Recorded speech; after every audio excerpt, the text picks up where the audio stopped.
Hello dear students, स्वागत है आपका हमारे यूट्यूब चैनल चंदन सर कानपुर में।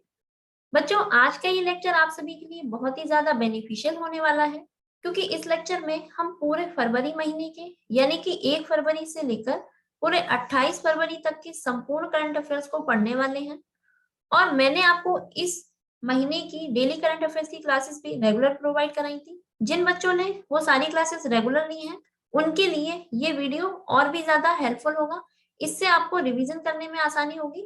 और साथ ही साथ बच्चों, यदि आपको कोई भी नया क्वेश्चन मिलता है तो आप उसको भी नोट कर लेना, क्योंकि इस महीने के करंट अफेयर से जितने भी क्वेश्चंस आपके आने वाले एग्जाम्स में बन सकते हैं, जो भी क्वेश्चंस पूछे जा सकते हैं, वो सारे क्वेश्चंस इसी लेक्चर के अंदर से होंगे। इस बात की गारंटी मेरी है।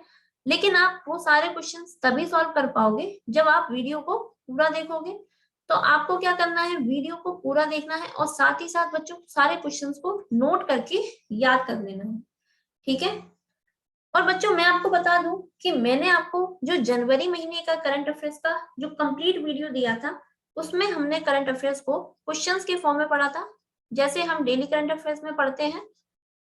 लेकिन इस महीने का जो करंट अफेयर्स का कंप्लीट वीडियो है, इसमें जो करंट अफेयर्स है बच्चों, वो हम एक नए अंदाज में पढ़ेंगे। ठीक है। तो आज की क्लास आपके लिए बहुत ही ज्यादा अमेजिंग होने वाली है।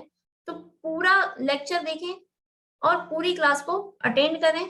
और क्या करना है, अगर आपने अभी तक चैनल को सब्सक्राइब नहीं किया है तो बच्चों चैनल को सब्सक्राइब कर लेना। ठीक है। तो चलिए शुरू करते हैं हमारी आज की क्लास, आज का ये स्पेशल लेक्चर। देखिए बच्चों, इस लेक्चर में सबसे पहले तो हम करंट अफेयर्स जो भी टॉपिक वाइज हैं उनको सबसे पहले पढ़ेंगे। ठीक है। तो जो हमारा पहला टॉपिक है वो क्या है, महत्वपूर्ण दिवस। ठीक है। फरवरी महीने के जो भी इम्पोर्टेंट डेज हैं उनको हम सबसे पहले डिस्कस करेंगे। तो आइए देखते हैं। देखिए, पहला है हमारा भारतीय तटरक्षक दिवस, जो कि आपका हर साल फरवरी की 1 तारीख को मनाया जाता है। दूसरा है आपका विश्व आर्द्र भूमि दिवस, ये आपका हर साल 2 फरवरी को मनाया जाता है। इसके बाद अगला है हमारा विश्व कैंसर दिवस, ये बच्चों आपका फरवरी महीने की हर साल 4 तारीख को मनाया जाता है, यानी कि 4 फरवरी को विश्व कैंसर दिवस मनाया जाता है। अगला देखेंगे अंतरराष्ट्रीय मानव बंधुत्व दिवस, ये बच्चों ये भी आपका 4 फरवरी को हर साल मनाया जाता है। तो आपके 4 फरवरी के 2 दिवस हो गए हैं, कौन कौन से, एक तो विश्व कैंसर दिवस, दूसरा आपका अंतरराष्ट्रीय मानव बंधुत्व दिवस। क्लियर है। अगला देखेंगे। देखिए, अगला है हमारा राष्ट्रीय कृमि निवारण दिवस। राष्ट्रीय कृमि निवारण दिवस ये बच्चों आपका हर साल 10 फरवरी यानी कि फरवरी महीने की 10 तारीख को मनाया जाता है। इसके साथ साथ 10 फरवरी को एक और इम्पोर्टेंट डे मनाते हैं, वो कौन सा है आपका, विश्व दलहन दिवस। ठीक है। तो 10 फरवरी के भी 2 दिवस हो गए महत्वपूर्ण, कौन कौन से, राष्ट्रीय कृमि निवारण दिवस और विश्व दलहन दिवस। इसके बाद अगला देखेंगे बच्चों, ये है आपका विश्व यूनानी दिवस, जो कि आपका फरवरी महीने की हर साल 11 तारीख को मनाया जाता है। ये मैंने आपको बताया भी था कि जो हकीम अजमल खान थे, वो एक यूनानी चिकित्सक थे, तो उनकी ही जन्म तिथि पर ये दिवस मनाया जाता है। अगला देखेंगे, अगला है विज्ञान में महिलाओं और लड़कियों का अंतरराष्ट्रीय दिवस। ठीक है। तो ये भी बच्चों आपका कब मनाते हैं, 11 फरवरी को मनाया जाता है। तो 11 फरवरी के भी आपके 2 दिवस हो गए, एक तो आपका विश्व यूनानी दिवस, दूसरा आपका विज्ञान में महिलाओं और लड़कियों का अंतरराष्ट्रीय दिवस। क्लियर है इतना। चलिए आगे देखेंगे। देखिए, अगला है हमारा राष्ट्रीय उत्पादकता दिवस, जो कि आपका हर साल फरवरी की 12 तारीख को मनाया जाता है, यानी कि 12 फरवरी को राष्ट्रीय उत्पादकता दिवस मनाते हैं। इसके बाद अगला देखिए, राष्ट्रीय महिला दिवस। उसके बाद दिया है सरोजनी नायडू जन्म दिवस। ठीक है। ये बच्चों आपका फरवरी महीने की 13 तारीख को मनाया जाता है। और ये जो राष्ट्रीय महिला दिवस है, ये बच्चों इसी उपलक्ष्य में मनाया जाता है, क्योंकि इस दिन सरोजनी नायडू का बर्थडे भी होता है। तो इसीलिए इस दिन को क्या करते हैं, राष्ट्रीय महिला दिवस के रूप में भी मनाते हैं। ठीक है। इसके साथ साथ देखिए, 13 फरवरी को एक और दिवस मनाते हैं जिसे हम कहते हैं विश्व रेडियो दिवस। क्लियर है। तो 13 फरवरी के आपके इंपॉर्टेंट 3 डेज हो चुके हैं, कौन कौन से, एक तो राष्ट्रीय महिला दिवस, दूसरा आपका सरोजनी नायडू का बर्थडे जो होता है वो भी आपका 13 फरवरी को होता है। इसके बाद विश्व रेडियो दिवस भी आपका हर साल 13 फरवरी को मनाया जाता है। क्लियर है इतना? आइए आगे देखते हैं। 13 फरवरी तक के हमने इंपॉर्टेंट डेज देख लिए हैं। इसके बाद बच्चों देखेंगे मृदा स्वास्थ्य कार्ड दिवस। ठीक है, ये आपका फरवरी महीने की 19 तारीख को मनाया जाता है। अगला देखेंगे विश्व सामाजिक न्याय दिवस। ये भी बच्चों आपका फरवरी महीने की 20 तारीख को हर साल मनाया जाता है।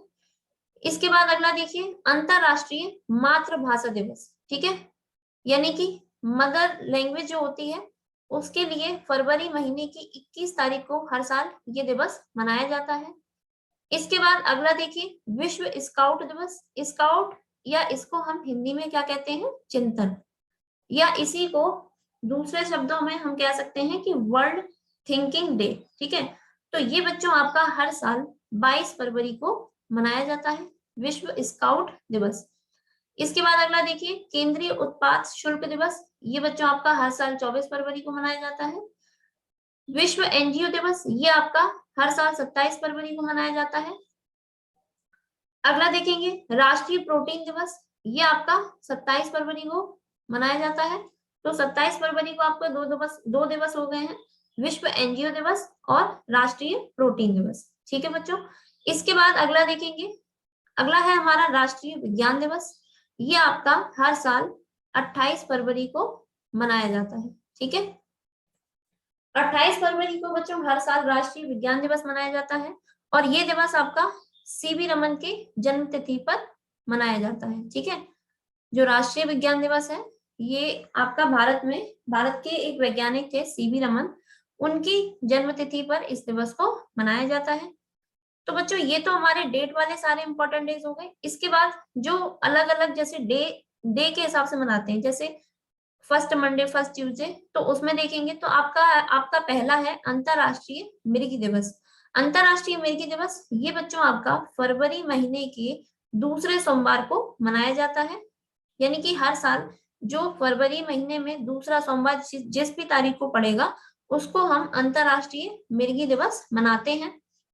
इसके बाद अगला है आपका सुरक्षित इंटरनेट दिवस। ठीक है, सुरक्षित इंटरनेट दिवस ये बच्चों आपका हर साल फरवरी के दूसरे मंगलवार को मनाया जाता है। इसको मैंने आपको डेली करंट अफेयर्स की जो क्लासेस कराई हैं उसमें बताया भी है। इस साल आपका जो सुरक्षित इंटरनेट दिवस है ये आपका 8 फरवरी को मनाया गया था और इसका जो फिक्स सेशन है वो क्या है, फिक्स डेट है वो क्या है, फरवरी के दूसरे मंगलवार को, यानी कि सेकंड ट्यूसडे को। ठीक है, इसके बाद जो आपका आखिरी दिवस है ये है बच्चों दुर्लभ रोग दिवस। ठीक है, दुर्लभ रोग दिवस ये आपका फरवरी के आखिरी दिन। ठीक है, अब फरवरी का आखिरी दिन ये कब होता है आपका, 28 फरवरी या फिर 29 फरवरी। ठीक है, आखिरी दिन का मतलब यहाँ पे देखिए फिक्स नहीं है, क्योंकि फरवरी आपको पता है कि 4 साल में फरवरी में एक दिन एक्स्ट्रा होता है, तो इसीलिए फरवरी में कभी 28 दिन होते हैं कभी 29 दिन होते हैं, यानी कि तो आखिरी दिन आपका या तो 28 तारीख पड़ रही है तो 28 तारीख को मनाएंगे, और यदि फरवरी 29 दिनों की है यानी कि 29 तारीख तक अगर आपकी फरवरी जो फरवरी का मंथ है उसमें अगर आपके पूरे 29 दिन होते हैं तो इस दिवस को 29 फरवरी को हर साल मनाया जाएगा। ठीक है, हर साल नहीं, मतलब जब भी 29 तारीख पड़ेगी तो 29 फरवरी को यह दिवस मनाया जाता है। ठीक है बच्चों, तो फरवरी महीने की करंट अफेयर से जो भी आपके क्वेश्चंस पूछे जा सकते हैं, जो भी क्वेश्चन बन सकते हैं, उन क्वेश्चंस को हमने पढ़ लिया है। तो ये सारे ही इंपॉर्टेंट डेज जो हैं ये आप अच्छे से याद कर लेना। ठीक है, इंपॉर्टेंट डेज से एक ना एक क्वेश्चन आपके एग्जाम में जरूर पूछा जाता है। तो इस महीने के यदि कोई भी इंपॉर्टेंट डे से क्वेश्चन बनता है वो इसी के अंतर्गत पूछा जाएगा। ठीक है, इसमें से कई सारे दिवस आपको पहले से पता होंगे और कुछ जो नए हैं वो भी मैंने आपको बता दिए हैं, तो आप सारे ही नोट कर लेना और अच्छे से याद कर लेना। क्लियर है? चलिए अगला टॉपिक है, देखिए बच्चों हमारा फरवरी माह में हुए प्रमुख व्यक्तियों के निधन। ठीक है, इस महीने में जो भी व्यक्ति जिनके निधन हुए हैं हाल ही में उनको देखते हैं। सबसे पहले देखिए पहला नाम है बप्पी लाहिड़ी।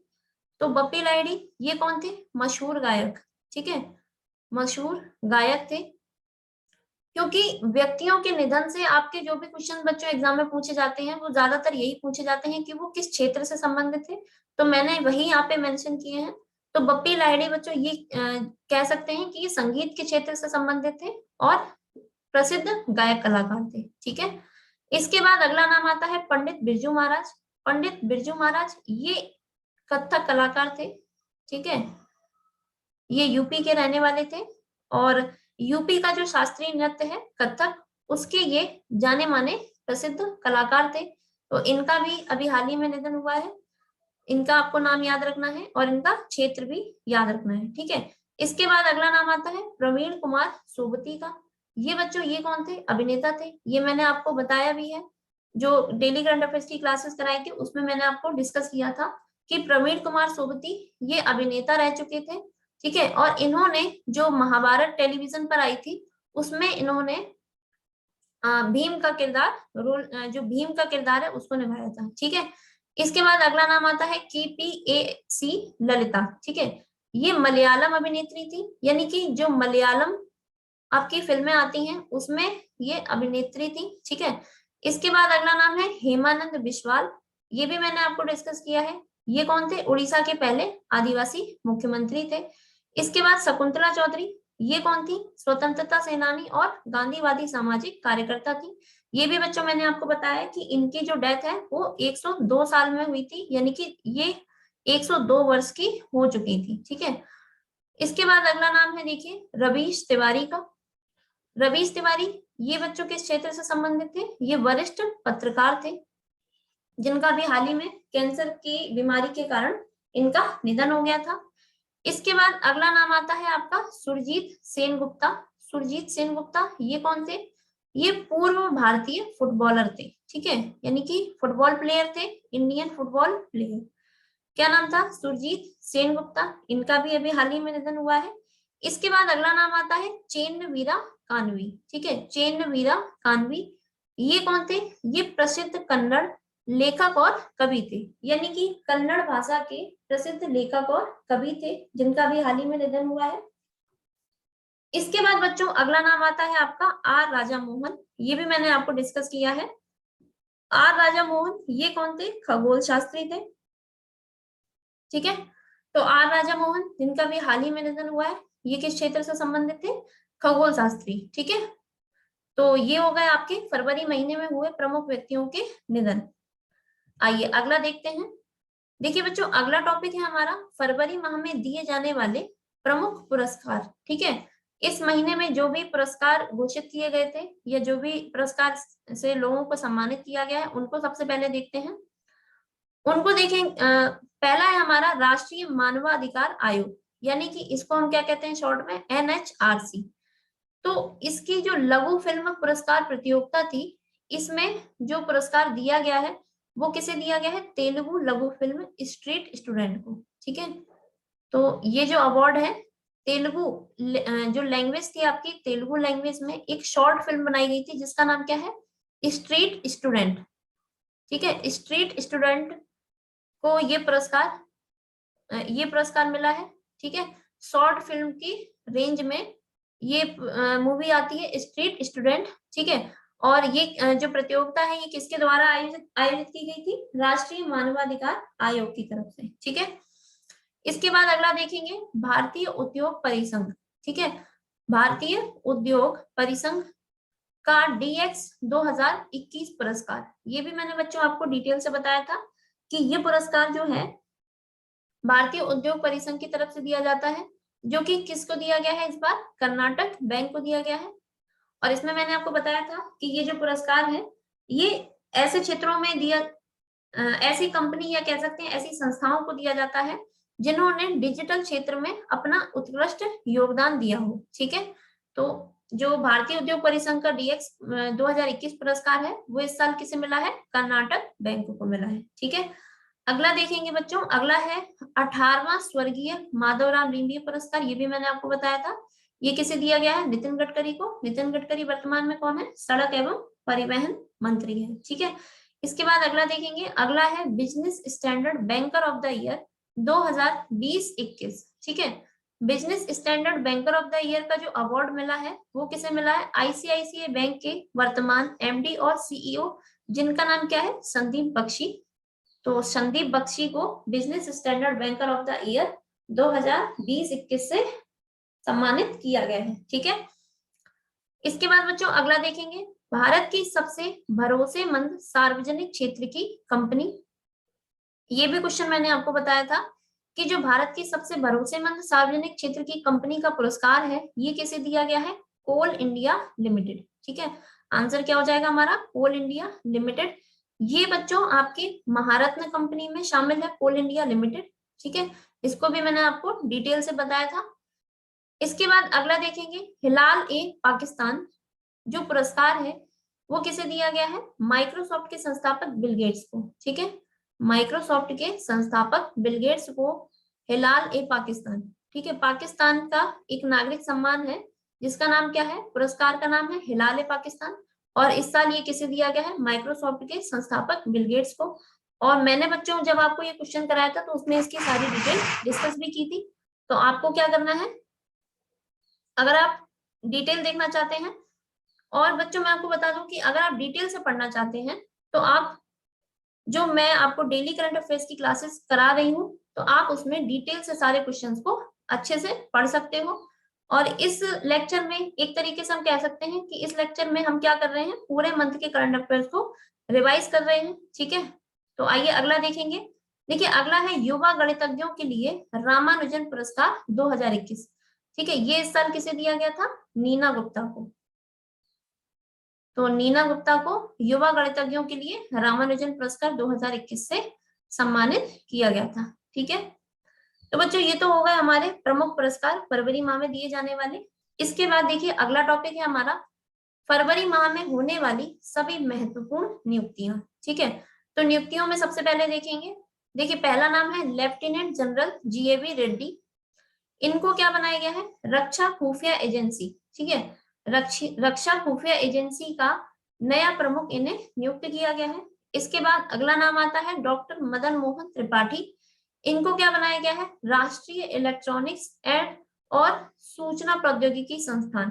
ठीक है, या इसी को हम शॉर्ट में क्या कहते हैं? नीलिट, NIELIT के महानिदेशक नियुक्त किए गए हैं। तो नीलिट के जो महानिदेशक बनाए गए हैं इनका नाम क्या है? डॉक्टर मदन मोहन त्रिपाठी। इसके बाद बच्चों अगला नाम आता है रवि मित्तल। रवि मित्तल को क्या बनाया गया है? भारतीय दिवाला और शोधन अक्षमता बोर्ड, या इसी को हम शॉर्ट में क्या कहते हैं? IBBI, भारतीय दिवाला शोधन अक्षमता बोर्ड के अध्यक्ष के रूप में इन्हें नियुक्त किया गया है। इसके बाद अगला नाम आएगा आपका GA श्रीनिवास मूर्ति। GA श्रीनिवास मूर्ति, इन्हें क्या बनाया गया है? रक्षा अनुसंधान और विकास प्रयोगशाला, या इसी को हम शॉर्ट में कह सकते हैं DRDL। ठीक है, DRDL के निदेशक के रूप में इन्हें नियुक्त किया गया है, GA श्रीनिवास मूर्ति को। इसके बाद बच्चों अगला नाम आता है M जगदीश कुमार। M जगदीश कुमार, इन्हें क्या बनाया गया है? विश्वविद्यालय अनुदान आयोग, या इसी को हम कहते हैं क्या? UGC, यानी कि यूनिवर्सिटीज ग्रांट्स कमीशन का नया अध्यक्ष बनाया गया है। ये भी क्वेश्चन मैंने आपको पहले डिस्कस किया है कि जो M जगदीश कुमार है ये पहले आपके, इससे पहले जो UGC के अध्यक्ष बनने से पहले ये JNU के कुलपति थे। ठीक है, इसके बाद बच्चों अगला नाम आता है सोनाली सिंह का। सोनाली सिंह, इन्हें क्या बनाया गया है? इन्हें अतिरिक्त प्रभार पर, ठीक है, यानी कि एक्सटर्नल चार्ज पर लेखा महानियंत्रक नियुक्त किया गया है। ठीक है, लेखा महानियंत्रक, या इसी को हम शॉर्ट में क्या कहते हैं? CGA। ठीक है, तो लेखा महानियंत्रक के अतिरिक्त प्रभार के रूप में सोनाली सिंह को नियुक्त किया गया है। क्लियर है? आगे देखते हैं। देखिए नियुक्तियों में अगला नाम आता है बच्चों राहुल भाटिया का। राहुल भाटिया, इन्हें क्या बनाया गया है? भारतीय एयरलाइन कंपनी इंडिगो के नए प्रबंध निदेशक के रूप में नियुक्त किया गया है। इसके बाद अगला नाम आता है जी अशोक कुमार। जी अशोक कुमार को क्या बनाया गया है? भारत के पहले राष्ट्रीय समुद्री सुरक्षा समन्वयक, या इसी को हम शॉर्ट में क्या कहते हैं? NMSC। ठीक है, इस NMSC जो है वो भारत के पहले कौन बनाए गए हैं? जी अशोक कुमार, भारत के पहले हैं बच्चों ये, यानी कि इससे पहले अभी तक ये पद नहीं था। तो भारत में अभी ये नया पद बनाया गया है, राष्ट्रीय समुद्री सुरक्षा समन्वयक। ये भी मैंने आपको डिटेल से डिस्कस किया है पिछली क्लासेस में। तो अगर आप डिटेल देखना चाहते हैं तो आप पिछले वीडियोस को देख सकते हैं आप। इसके बाद बच्चों देखिए अगला नाम आता है चेतन घाटे का। चेतन घाटे ये कौन है? आर्थिक विकास संस्थान के नए निदेशक। ठीक है, आर्थिक विकास संस्थान के नए निदेशक के रूप में किसे नियुक्त किया गया है? चेतन घाटे को। क्लियर है? इसके बाद बच्चों अगला नाम आता है इलकर आईसी। इलकर आईसी एयर इंडिया के नए एमडी और सीईओ नियुक्त हुए हैं। ठीक है, एयर इंडिया जिसे अभी हाल ही में टाटा एंड सन्स जो ग्रुप है उसने खरीद लिया है।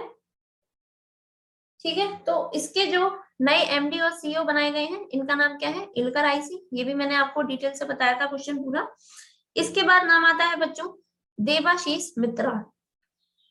देवाशीष मित्रा, इन्हें क्या बनाया गया है? The institute of chartered accounts of India.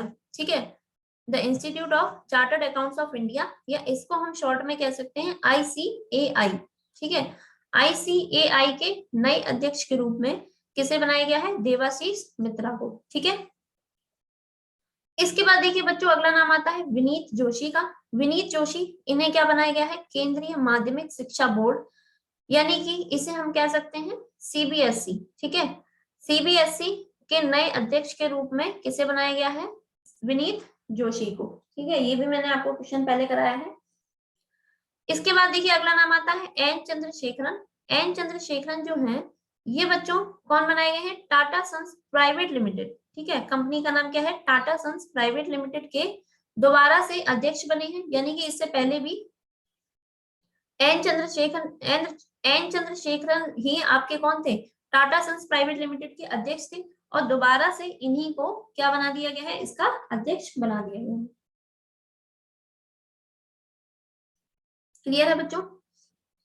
चलिए अगला नाम आता है SR नरसिम्हन। ठीक है, SR नरसिम्हन, इन्हें क्या बनाया गया है? Power system operation corporation limited. ठीक है, जो संस्था है इसका नाम क्या है? Power system operation corporation limited, या इसी को हम क्या कह सकते हैं शॉर्ट में? पोसोको। ठीक है, शॉर्ट में हम इसको क्या कहेंगे? पोसोको, यानी कि POSOCO। तो इसके अध्यक्ष और प्रबंध निदेशक, यानी कि मैनेजिंग डायरेक्टर के अतिरिक्त प्रभार पर, ठीक है, यानी कि एक्सटर्नल चार्ज पर इनको नियुक्त किया गया है। तो नाम क्या है? SR नरसिम्हन। क्लियर है बच्चों इतना? आइए आगे देखते हैं। देखिए इस सीरीज में अगला नाम आता है डॉक्टर उन्ननी कृष्ण नायर। ठीक है, डॉक्टर उन्ननी कृष्ण नायर को बच्चों क्या बनाया गया है? विक्रम साराभाई अंतरिक्ष केंद्र।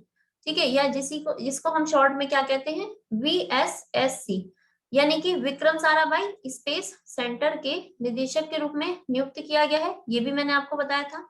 तो आपको बताना है कि विक्रम साराभाई अंतरिक्ष केंद्र जो है ये कहाँ पर स्थित है। ठीक है, नीचे आप कमेंट करके बता सकते हैं कि VSSC जो है ये भारत के किस राज्य में और किस शहर में स्थित है। चलिए अगला नाम देखते हैं बच्चों। अगला नाम है प्रदीप शाह। प्रदीप शाह, इनको क्या बनाया गया है? फाइजर इंडिया बोर्ड के अध्यक्ष के रूप में नियुक्त किया गया है। इसके बाद देखिए बच्चों अगला नाम आता है शांति श्री धूलीपुड़ी पंडित। तो इनको क्या बनाया गया है? जवाहरलाल नेहरू विश्वविद्यालय, यानी कि GNU की पहली महिला कुलपति के रूप में नियुक्त किया गया है। और अभी जो हमने पहले नाम पढ़ा था M जगदीश कुमार, जिनको UGC का हेड बना दिया गया था। ठीक है, अब वो किस पोस्ट पे चले गए? UGC के हेड, यानी कि UGC के अध्यक्ष के रूप में नियुक्त कर लिए गए, और उससे पहले ये GNU के कुलपति थे। तो उनकी जगह पर जो आई है उनका नाम क्या है? शांति श्री धूलीपुड़ी पंडित। तो बच्चों ये जो है JNU की पहली महिला कुलपति हो गई है। ठीक है, ये आपको याद रखना है।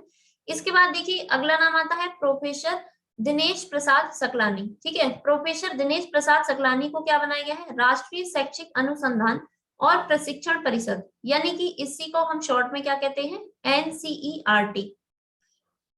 तो NCERT का नया निदेशक नियुक्त किया गया है। जो निदेशक है उनका नाम क्या है? प्रोफेसर दिनेश प्रसाद सकलानी। क्लियर है इतना? इसके बाद देखिए अगला है हमारा एस किशोर। ठीक है, अगला नाम क्या है? S किशोर। तो S किशोर को बच्चों क्या बनाया गया है? कर्मचारी चयन आयोग, यानी कि SSC के नए अध्यक्ष के रूप में इन्हें नियुक्त किया गया है। क्लियर है? इसके बाद देखिए अगला नाम आता है माधवीपुरी बुच। नाम क्या है? माधवीपुरी बुच। इन्हें क्या बनाया गया है? भारतीय प्रतिभूति और विनिमय बोर्ड। जिसका नाम शॉर्ट में हम क्या कह सकते हैं, सेबी। ठीक है, जिसे हम शॉर्ट में क्या कह सकते हैं, सेबी।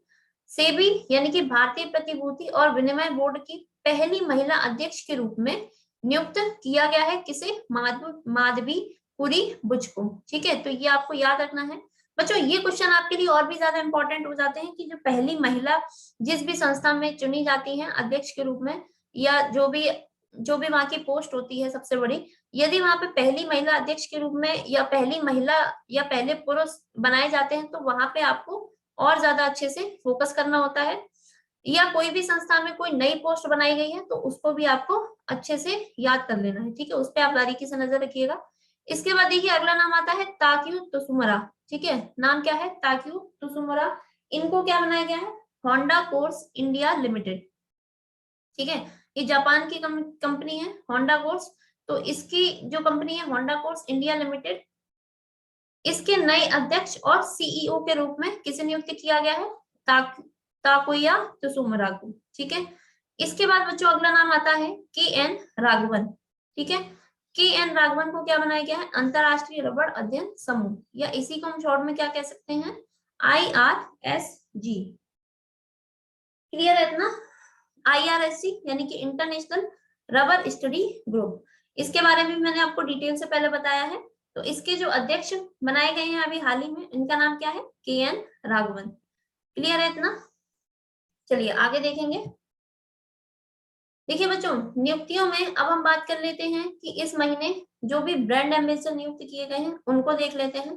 तो देखिए बच्चों, यहाँ पे पहला नाम आ रहा है मनोज तिवारी का, ब्रांड एम्बेसडर। ये किस चीज के ब्रांड एम्बेसडर बनाए गए हैं, बिहार में खादी और अन्य हस्तशिल्प के ब्रांड एम्बेसडर बनाए गए हैं। यानी कि जो खादी से बनी चीजें हैं उनको प्रमोट करने के लिए मनोज तिवारी को बिहार का ब्रांड एम्बेसडर बनाया गया है। ठीक है, इसके बाद बच्चों अगला नाम आता है पंकज त्रिपाठी का। पंकज त्रिपाठी, इन्हें क्या बनाया गया है, कल्टिनो एग्रोटेक प्राइवेट लिमिटेड। ठीक है, कल्टिनो एग्रोटेक प्राइवेट लिमिटेड के ब्रांड एम्बेसडर के रूप में इन्हें बनाया गया है। और कल्टिनो एग्रोटेक प्राइवेट लिमिटेड की भी एक स्पेशल एप्लीकेशन है। ठीक है, एक कृषि करके एक एप्लीकेशन है, उसको प्रमोट करने के लिए पंकज त्रिपाठी को इस कंपनी ने क्या किया है, ब्रांड एम्बेसडर बनाया है। ठीक है, इसके बाद बच्चों अगला नाम आता है दिशा पटानी का। दिशा पटानी ये एक बॉलीवुड एक्ट्रेस है, और ये भी क्वेश्चन मैंने आपको पहले बताया है। इन्हें बाटा इंडिया के ब्रांड एम्बेसडर के रूप में नियुक्त किया गया है। इसी सीरीज में अगला नाम आता है बच्चों अमिताभ बच्चन का। अमिताभ बच्चन को मेडी बडी का ब्रांड एम्बेसडर बनाया गया है। मेडी बडी, ये मैंने आपको पहले भी बताया है कि एक दवाइयों को बनाने वाली कंपनी है, और इसके जो हेड हैं या कह सकते हैं सीईओ और या फिर सह संस्थापक, ये बच्चों मैंने आपको बताए थे। अगर आपको याद है तो आप नीचे कमेंट में इनका नाम मेंशन कर दीजिएगा। ठीक है, इसके बाद बच्चों देखिए अगला नाम आता है अक्षय कुमार। अक्षय कुमार को उत्तराखंड राज्य का ब्रांड एम्बेसडर नियुक्त किया गया है। ठीक है, उत्तराखंड राज्य में भी क्या हुए थे, अभी चुनाव हुए थे, तो उससे पहले अक्षय कुमार को क्या किया गया था, उत्तराखंड राज्य का ब्रांड एम्बेसडर बनाया गया था। ठीक है, और बच्चों उत्तराखंड के बारे में मैंने आपको बताया था, यहाँ के सीएम, यहाँ के गवर्नर। तो अगर आपको जो भी याद है तो आप उसको नीचे मेंशन करके बता सकते हैं। देखिए बच्चों, कमेंट में जो मैं आपसे बोल रही हूँ कि आप मेंशन करिए, लिखिए। इसको जो कराने का पर्पस है वो है आपका रिवीजन। ठीक है, आपने पहले पढ़ा, आपको कितना याद है कितना नहीं, तो आप नीचे कमेंट करके लिखिए। इससे आपका एक तो रिवीजन होगा, और आपको ये भी पता चलेगा कि आपको कितना याद है और कितना नहीं। ठीक है, अगर आप जो चीजें भूल रहे हैं तो आप उनको रिवीजन करेंगे तो आपको ज्यादा समय के लिए चीजें याद हो जाएंगी। क्लियर है, चलिए अगला नाम आता है शाहरुख खान का। शाहरुख खान, इनको क्या बनाया गया है, गेमिंग ऐप A23। ठीक है, गेमिंग ऐप A23 सॉरी, इसलिए इसका ब्रांड एम्बेसडर किसे बनाया गया है, शाहरुख खान को। गेमिंग ऐप A23 बच्चों, इसके बारे में मैंने आपको पहले बताया भी था कि ये जो प्लेटफॉर्म है ये ऑनलाइन गेम खेलने के लिए काफी सुरक्षित प्लेटफॉर्म माना गया है, गेमिंग ऐप A23। तो इसका भी हाल ही में ब्रांड एम्बेसडर बनाया गया है, किसे, शाहरुख खान को। इसके बाद दोबारा से देखिए शाहरुख खान का नाम आया है, तो इनको थम्स अप इंडिया का भी अभी हाल ही में ब्रांड एम्बेसडर बनाया गया है। Thums Up India, Thums Up India का जो पहले ब्रांड एम्बेसडर अभी तक सलमान खान थे। ठीक है, तो थम्स अप इंडिया ने अब शाहरुख खान को अपने ब्रांड एम्बेसडर के रूप में साइन किया है। ठीक है, इसके बाद देखिए बच्चों अगला नाम आता है ऋषभ पंत। ऋषभ पंत आप जानते होंगे, जो भी क्रिकेट में इंटरेस्टेड है, तो भारतीय क्रिकेटर है ऋषभ पंत, जिन्हें डिश टीवी का ब्रांड एम्बेसडर बनाया गया है। ठीक है, डिश टीवी का ब्रांड एम्बेसडर किसे बनाया गया है? ऋषभ पंत को। क्लियर है इतना? इसके बाद बच्चों जो लास्ट नाम है हमारा मनिका बत्रा। मनिका बत्रा इनका भी मैंने आपको बताया था, ये कौन है? टेबल टेनिस प्लेयर है और इन्हें एडिडास का ब्रांड एम्बेसडर नियुक्त किया है। ठीक है, एडिडास का ब्रांड एम्बेसडर नियुक्त किया है। और बच्चों मैंने आपको बताया भी था लेक्चर में कि एडिडास की अभी तक जो ब्रांड एम्बेसडर थी, यानी कि पिछले साल, वो कौन थी? तो अगर आपको याद है तो आप उनका भी नाम नीचे मेंशन कर दीजिएगा। ठीक है, चलिए आगे देखेंगे। देखिए बच्चों अब हम आते हैं फरवरी महीने के संपूर्ण करंट अफेयर्स के, जो करंट अफेयर्स के क्वेश्चन है उनको हम एक पंक्ति में पढ़ेंगे। एक पंक्ति का मतलब वन लाइनर। ठीक है, अभी तक हमने जो भी टॉपिक वाइज थे उनको डिस्कस किया, अब हम जो क्वेश्चन पढ़ेंगे वो कैसे होंगे हमारे? वन लाइनर, यानी कि फैक्ट टू फैक्ट। आपको ये सारे क्वेश्चन ऐसे याद करने में आसानी भी बहुत हो जाएगी। ठीक है, तो चलिए पहला क्वेश्चन देखेंगे। देखिए पहला क्वेश्चन है हमारा, पंडित जसराज सांस्कृतिक फाउंडेशन का शुभारंभ किसने किया है? यानी कि ये जो फाउंडेशन है, फाउंडेशन का नाम याद कर लीजिएगा, पंडित जसराज। ठीक है, तो इसका जो पंडित जसराज सांस्कृतिक फाउंडेशन, कैसा फाउंडेशन है ये? सांस्कृतिक फाउंडेशन है। इसका शुभारंभ या फिर कह सकते हैं उद्घाटन किसके द्वारा किया गया है? पीएम मोदी, यानी कि अभी जो वर्तमान में भारत के प्रधानमंत्री हैं नरेंद्र मोदी, इनके द्वारा इसका शुभारंभ किया गया था। ठीक है, इसके बाद देखिए अगला क्वेश्चन है, पीएम किसान सम्मान निधि योजना को 24 फरवरी 2022 को कितने साल पूरे हो गए हैं? ठीक है, तो 24 फरवरी 2022 को हमें बताना है कि इस योजना को पूरे कितने साल हो गए हैं। तो आपका आंसर है 3। ठीक है, किसान सम्मान निधि, जिसमें हर साल किसानों को, जिनके पास इसकी एक जमीन का आंकड़ा निर्धारित किया गया था कि इससे कम जितनी भी जमीन के किसान हैं उनको क्या किया जाएगा? हर साल 6,000 रुपए सालाना दिए जाएंगे। तो इस योजना को शुरू हुए कितने साल हो गए हैं? पूरे 3 साल हो चुके हैं। ठीक है, इसके बाद देखिए अगला है हमारा विशाखापत्तनम में ड्रेजिंग संग्रहालय। ठीक है, जिसका नाम क्या है? निकर्षण सदन। जो संग्रहालय है बच्चों, इसका नाम क्या है? निकर्षण सदन। तो इसका उद्घाटन किसने किया है? ठीक है, तो हमें बताना है कि जो निकर्षण सदन है इसका उद्घाटन किसने किया है। तो वर्तमान में एक केंद्रीय मंत्री हैं, ठीक है, जिनका नाम क्या है? सर्बानंद सोनोवाल। सर्बानंद सोनोवाल ने इसका उद्घाटन किया है। और बच्चों यदि आपको पता है कि ये कौन से केंद्रीय मंत्री हैं, तो ये भी आप नीचे कमेंट करके बता सकते हैं कि सर्बानंद सोनोवाल जो है, इनके पास वर्तमान में कौन सा मंत्रालय है। ठीक है, लिखिएगा जरूर, इससे आपको याद होगा, रिवीजन हो जाएगा इससे आपका अच्छे से। तो आप नीचे मेंशन कर सकते हैं कि सर्बानंद सोनोवाल वर्तमान में कौन से मंत्रालय के केंद्रीय मंत्री हैं। ठीक है, चलिए अगला क्वेश्चन देखेंगे। देखिए अगला है हमारा, किस राज्य का चंबा जिला, ठीक है, चंबा जिला जो कि आपका क्या बना है? 100वां हर घर जिला बना है। ठीक है, ये क्वेश्चन मैंने आपको पहले बताया है कि चंबा जिला जो कि आपका किस राज्य का है, ये हमें बताना है। और जो हर घर नल से जल योजना चलाई जा रही है केंद्र सरकार की ओर से, तो उस योजना के तहत ये भारत में 100वां जिला बन गया है। तो ये हमें बताना है किस राज्य में है। तो आपका आंसर क्या है? हिमाचल प्रदेश। ठीक है, हिमाचल प्रदेश। इसके बाद देखिए, सार्वजनिक डोमेन में ग्रामीण कनेक्टिविटी जीआईएस डेटा किसने जारी किया है? तो आंसर हो जाएगा आपका केंद्रीय मंत्री गिरिराज सिंह। ठीक है, जो केंद्रीय मंत्री हैं गिरिराज सिंह ने क्या किया है? सार्वजनिक डोमेन में ग्रामीण कनेक्टिविटी जीआईएस डेटा को जारी किया है। ठीक है, अब यहाँ देखिए बच्चों, दूसरे केंद्रीय मंत्री का नाम आ गया गिरिराज सिंह। तो आप इनका भी बता सकते हैं कि इनके पास वर्तमान में कौन सा मंत्रालय है। इसके बाद देखिए अगला क्वेश्चन देखेंगे, महात्मा गांधी नरेगा के लिए लोकपाल ऐप किसने लॉन्च किया है? ठीक है, तो हमें बताना है कि जो लोकपाल ऐप है वो किसने लॉन्च किया है। तो यहाँ पे देखिए नाम आया है केंद्रीय मंत्री गिरिराज सिंह, दोबारा से इन्होंने ही क्या किया है?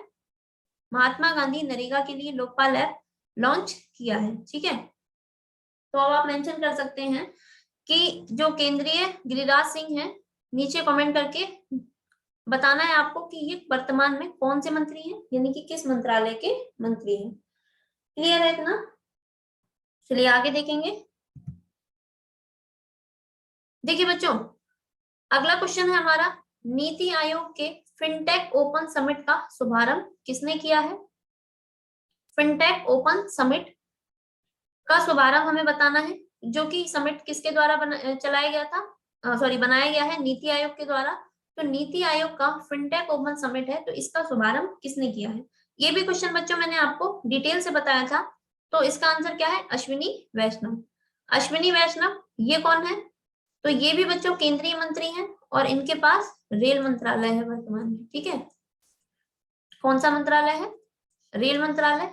ठीक है, तो ये आपको याद रखना है, जो केंद्रीय मंत्री अश्विनी वैष्णव है, वर्तमान में कौन है? रेल मंत्री है। ठीक है, इसके बाद देखिए अगला क्वेश्चन है, किस मंत्रालय ने भाषा सर्टिफिकेट सेल्फी अभियान शुरू किया है? ठीक है, मंत्रालय का नाम हमें बताना है कि जो भाषा सर्टिफिकेट सेल्फी अभियान है वो किस मंत्रालय के द्वारा शुरू किया गया है? शिक्षा मंत्रालय। तो आंसर क्या हो जाएगा हमारा? शिक्षा मंत्रालय। क्लियर है इतना? और बच्चों यहाँ पे देखिए शिक्षा मंत्रालय जैसे आया है, तो आप बता सकते हैं नीचे कि शिक्षा मंत्रालय के मंत्री कौन है वर्तमान में। ठीक है, मैं आपको, अगर आपको नहीं पता है तो आप पूछ लेना, आपको कमेंट में बता दिया जाएगा। इसके बाद देखिए किस मंत्रालय ने न्यू इंडिया लिटरेसी प्रोग्राम को मंजूरी दी है? तो न्यू इंडिया लिटरेसी प्रोग्राम, यहाँ पे देखिए पढ़ाई लिखाई की बात हो रही है, लिटरेसी का मतलब क्या होता है? साक्षरता। तो साक्षरता से रिलेटेड जो प्रोग्राम है, तो सीधी सी बात है कौन सा मंत्रालय चलाएगा? शिक्षा मंत्रालय। तो यहाँ पर देखिए दिया भी है शिक्षा मंत्रालय, दोबारा से शिक्षा मंत्रालय का नाम आया है। तो यदि अगर आपको शिक्षा मंत्रालय के मंत्री पता है तो आप लिख देना, लेकिन अगर नहीं पता है तो भी मैं आपको बता दे रही हूँ बच्चों, इसके जो मंत्री हैं वर्तमान में, इनका नाम क्या है? धर्मेंद्र प्रधान। क्या नाम हो जाएगा शिक्षा मंत्रालय के जो वर्तमान मंत्री हैं? धर्मेंद्र प्रधान। ठीक है, इसके बाद देखिए अगला क्वेश्चन है हमारा, किस मंत्रालय ने री इमेजिनिंग म्यूजियम ग्लोबल समिट 2022 का आयोजन किया है? ठीक है, ये भी क्वेश्चन बच्चों मैंने आपको पहले कराया है। कई सारे क्वेश्चन आपको ऐसे मिलेंगे बच्चों जो मैंने आपको पहले डिस्कस किए हैं, और ऐसे नहीं, वो भी पूरा डिटेल के साथ डिस्कस किए हैं। ठीक है, तो इसीलिए मैं आपको बोल रही हूँ कि जो डेली करंट अफेयर्स की क्लासेस है बच्चों, वो आपको जरूर देखनी है, क्योंकि उसमें मैं आपको जो भी क्वेश्चन कराती हूँ वो सारे आपको डिटेल से कराए जाते हैं। इसके अलावा जो भी उससे रिलेटेड इंपॉर्टेंट फैक्ट्स होते हैं, एक तो वो भी बताए जाते हैं, और साथ ही साथ जो भी स्टैटिक जीके के क्वेश्चन उस टॉपिक से पूछे जा सकते हैं आपके एग्जाम में, उनको भी मैं आपसे डिस्कस करती हूँ। तो इसीलिए आप डेली करंट अफेयर्स की क्लासेस भी रेगुलर, अगर आप नहीं देख रहे हैं तो देखना शुरू कर दीजिएगा। ठीक है, और ये आपको रेगुलर क्लासेस आगे भी ऐसे ही मिलती रहेंगी। ठीक है, तो बच्चों हमें बताना था कि किस मंत्रालय ने री इमेजिनिंग म्यूजियम ग्लोबल समिट 2022 का आयोजन किया है? तो आंसर हो जाएगा आपका संस्कृति मंत्रालय। ठीक है इतना? इसके बाद देखिए किस मंत्रालय ने मेरी पॉलिसी मेरे हाथ योजना को लॉन्च किया है? इसको भी मैंने आपसे डिटेल से डिस्कस किया है। तो आंसर हो जाएगा आपका कृषि और किसान कल्याण मंत्रालय। ठीक है, और बच्चों ये मत सोचिएगा कि मैं आपको यहाँ डिटेल नहीं बता रही हूँ, क्योंकि डिटेल यहाँ पे बताने से वीडियो काफी ज्यादा लंबा हो जाएगा, तो मैं आपको वीडियो की लेंथ ज्यादा नहीं बढ़ाना चाहती हूँ। ये वीडियो जो बनाने का पर्पस है, इसका जो मेन उद्देश्य है वो क्या है? आपको रिवीजन कराना है। ठीक है, रिवीजन आप तभी करते हैं जब आप पहले से सारी चीजें अच्छे से पढ़ चुके होंगे, तो इससे आपको आसानी और भी ज्यादा हो जाएगी। ठीक है, तो इस वीडियो के माध्यम से आप फरवरी के जो करंट अफेयर्स मैंने आपको बताया है, तो उसको आप अच्छे से रिवीजन कर सकते हो इस एक लेक्चर से। ठीक है, और सारे क्वेश्चंस को मैंने पहले भी डिटेल से डिस्कस किया है, तो अगर डिटेल से पढ़ना है तो आप सारे लेक्चर को देख सकते हो आप जाकर के, और आगे भी आपको इसी तरीके से पढ़ना है कि जो भी आपको क्वेश्चन कराए जा रहे हैं डेली करंट अफेयर्स की क्लासेस में, वो आपको सारे डेली नोट करने हैं, और जो भी इंपॉर्टेंट फैक्ट्स बताए जाते हैं वो भी आप साथ ही साथ नोट करते जाना। ठीक है, चलिए अगला क्वेश्चन देखेंगे। देखिए take a break feature, take a break feature किसने लॉन्च किया है? इंस्टाग्राम ने लॉन्च किया है, ये भी मैंने आपको बताया था। इंस्टाग्राम ने टेक अ ब्रेक फीचर जो है लॉन्च किया है। और इसको जो लॉन्च करने का पर्पस था वो क्या था कि आजकल लोग ज्यादा बिजी हो जाते हैं इंस्टाग्राम चलाने में, अपना जो कीमती समय है वो काफी ज्यादा इसमें बर्बाद कर देते हैं, मतलब नॉन स्टॉप, जैसे कह सकते हैं 3-4 घंटे चलाते चलाते पता नहीं चलता, ठीक है। क्योंकि इंस्टाग्राम में जो रील्स होती हैं वो एक ऐसी चीज है जिसे आप जितना स्क्रॉल करते जाएंगे उसमें आपका और भी ज्यादा इंटरेस्ट बढ़ता जाता है। तो इसीलिए जैसे कह सकते हैं युवाओं के लिए खास करके ये फीचर लॉन्च किया गया है ताकि उन्हें अपने समय का सदुपयोग करने में सहायता मिले, ठीक है। तो चलिए अगला देखेंगे। देखिए अगला है हमारा, डिजिटल भुगतान को बढ़ावा देने के लिए एसबीआई पेमेंट्स ने किसके साथ समझौता किया है? तो एसबीआई पेमेंट्स ने किसके साथ समझौता किया है डिजिटल भुगतान को बढ़ावा देने के लिए? आंसर है आपका मास्टर कार्ड। ये भी मैंने आपको बताया था बच्चों कि जो डिजिटल भुगतान को बढ़ावा देने के लिए एसबीआई पेमेंट्स ने समझौता किया है वो किसके साथ किया है? मास्टर कार्ड के साथ। और बच्चों इसमें जो सिटी के नाम आए थे वो आप मेंशन करिएगा, अगर आपको याद है कि ये जो अभी पॉलिसी है ये किन सिटी में सबसे पहले अभी शुरू की गई है, ठीक है। तो आप सिटी का नाम नीचे कमेंट में मेंशन कर दीजिएगा। क्लियर है? चलिए आगे देखेंगे।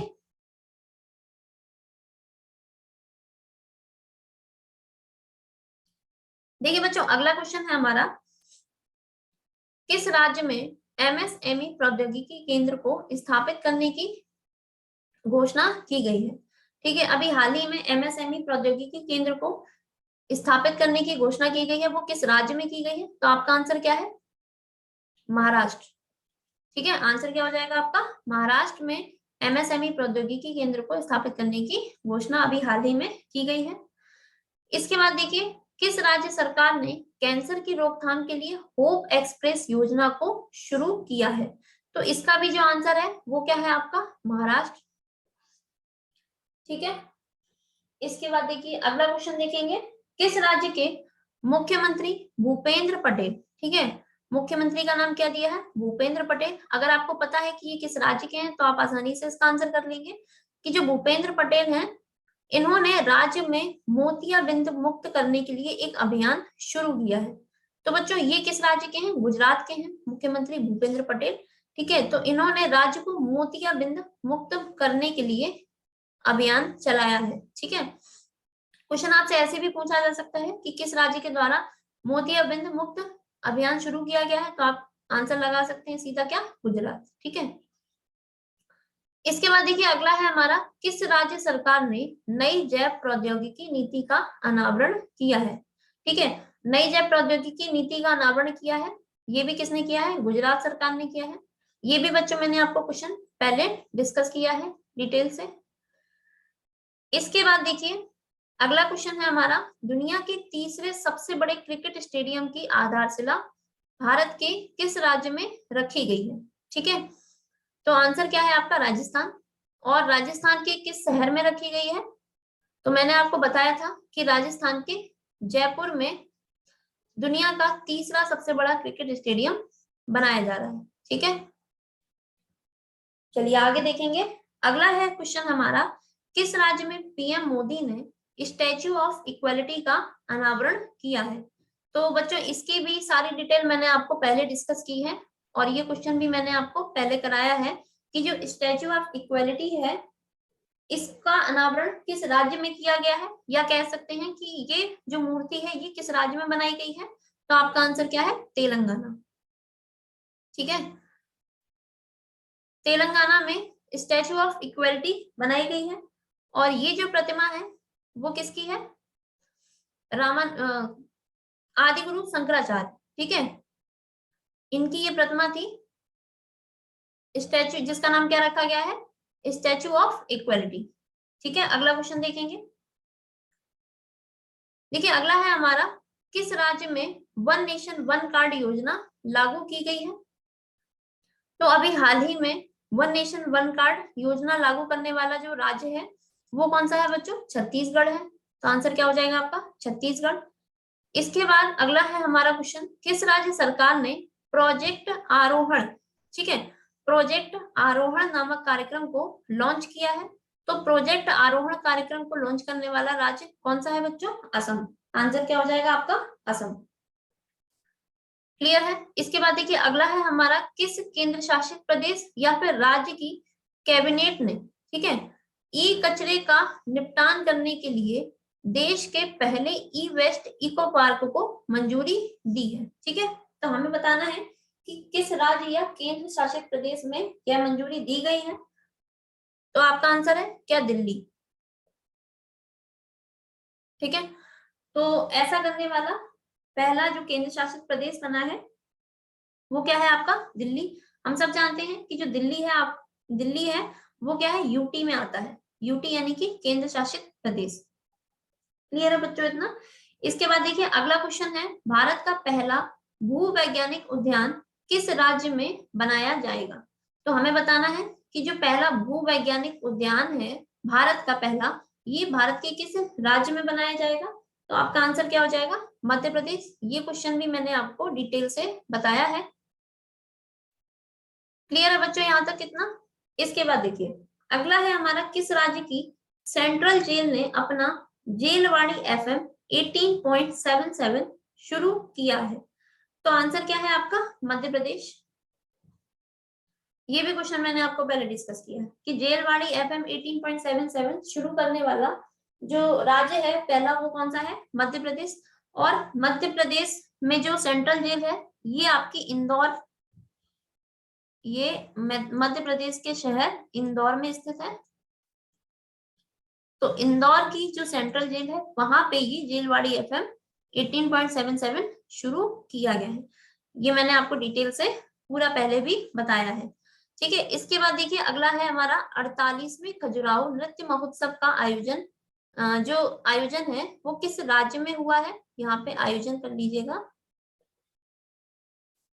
ठीक है, तो हमें बताना है कि जो खजुराहो है, सॉरी खजुराहो नृत्य महोत्सव है कौन से नंबर का, 48वें नंबर का। तो ये भी बच्चों मैंने आपसे पहले क्वेश्चन डिस्कस किया है कि इसका जो महोत्सव का आयोजन है ये किस राज्य में हुआ है, तो मध्य प्रदेश। आंसर क्या हो जाएगा आपका, मध्य प्रदेश। क्लियर है यहाँ तक। तो आगे बढ़ते हैं। आगे देखिए क्वेश्चन है हमारा अगला, तोराग्या महोत्सव का आयोजन भारत के किस राज्य में किया गया है। तो तोराग्या महोत्सव का जो आयोजन है ये बच्चों भारत के अरुणाचल प्रदेश राज्य में किया गया था। ये भी मैंने आपको क्वेश्चन पहले बताया है। इसके बाद देखिए अगला क्वेश्चन है, किस राज्य में 2 दिवसीय अंतरराष्ट्रीय अंतरराष्ट्रीय सम्मेलन, ठीक है, 2 दिवसीय अंतरराष्ट्रीय सम्मेलन आयोजन किया गया था जिसका नाम क्या था, देवायतनम। ठीक है, देवायतनम जो कि आपका 2 दिवसीय अंतरराष्ट्रीय सम्मेलन था। तो इसका आयोजन भारत के किस राज्य में किया गया था, तो इसका आंसर क्या है, कर्नाटक। ये भी मैंने आपको बताया है। कर्नाटक में एक स्थल है हम्पी नाम का, तो जहां पर इस अंतरराष्ट्रीय सम्मेलन का आयोजन किया गया था, जो कि आपका फरवरी की 25 और 26 फरवरी की डेट को इस सम्मेलन का आयोजन किया गया था। क्लियर है यहाँ तक। चलिए अगला देखेंगे। ठीक है, अगला क्वेश्चन है बच्चों, कंचोत उत्सव भारत में कहां पर मनाया गया। तो बच्चों हमें बताना है कि जो कंचोत उत्सव है ये भारत में किस स्थान पर मनाया जाता है। आपका आंसर क्या हो जाएगा, जम्मू कश्मीर। ठीक है, आंसर क्या हो जाएगा, जम्मू कश्मीर। इसके बाद देखिए अगला क्वेश्चन है, भारतीय रेलवे कहां पर देश का पहला केबल रेल ब्रिज बना रहा है। ये क्वेश्चन भी मैंने आपको बताया है बच्चों पहले कि जो भारत का पहला केबल रेल ब्रिज है ये कहां पर बनाया जा रहा है। तो बच्चों इसका आंसर क्या है, जम्मू कश्मीर। ठीक है, जम्मू कश्मीर में रेलवे ने, भारतीय रेलवे ने पहला क्या बना रहा है, पहला केबल रेल ब्रिज। यानी कि केबल का मतलब क्या है यहाँ पे, वायर। ठीक है, केबल यानी कि कह सकते हैं केबल लाइन जिसे कहते हैं ना, वायर। तो ये जो आपका रेल ब्रिज है ये किस पे टिका रहेगा, केबल पे टिका रहेगा। तो ये आपका भारतीय रेलवे कहां पर बना रहा है, जम्मू कश्मीर में। ठीक है, तो जम्मू कश्मीर के रियासी और कटरा जिलों को ये ब्रिज जोड़ेगा। ये मैंने आपको पहले बताया था। इसके बाद देखिए अगला क्वेश्चन है, किस राज्य या फिर केंद्र शासित प्रदेश ने जन भागीदारी पोर्टल ऐप लॉन्च किया है। ठीक है, तो हमें बताना है कि किस राज्य या फिर केंद्र शासित प्रदेश ने अभी हाल ही में जन भागीदारी नामक पोर्टल ऐप को लॉन्च किया है। तो इसका जो करेक्ट आंसर है वो क्या है आपका, जम्मू कश्मीर। ठीक है, जन भागीदारी पोर्टल ऐप लॉन्च करने वाला जो राज्य या फिर कह सकते हैं केंद्र शासित प्रदेश है वो क्या है आपका, जम्मू कश्मीर। इसके बाद देखिए अगला क्वेश्चन है, भारत में किस वर्ष तक कृषि में शून्य डीजल का उपयोग किया जाएगा। ठीक है, कृषि में शून्य डीजल, तो इस की जो घोषणा की गई है कि शून्य डीजल का उपयोग हम किस साल तक करेंगे, तो आंसर हो जाएगा आपका 2024 तक। 2024 तक कृषि में शून्य डीजल का उपयोग किया जाएगा। ठीक है, तो इसका जो पर्पस है वो क्या है, कार्बन के उत्सर्जन को कम करना है। ठीक है, तो इसका जो मुख्य उद्देश्य है वो क्या है, कार्बन के उत्सर्जन को कम करना है। तो कृषि में शून्य डीजल का उपयोग अभी कब तक के लिए बताया गया है कि कब तक हम इसका उपयोग करेंगे, 2024 तक। क्लियर है इतना। इसके बाद देखिए बच्चों अगला क्वेश्चन है, प्राकृतिक खेती को बढ़ावा देने के लिए जीवा कार्यक्रम। ठीक है, जीवा कार्यक्रम किसने शुरू किया है, तो आंसर क्या है आपका, नाबार्ड। ठीक है, नाबार्ड। नाबार्ड बच्चों इसका फुल फॉर्म मैंने आपको पहले बताया होगा, अगर नहीं पता है तो जान लीजिएगा।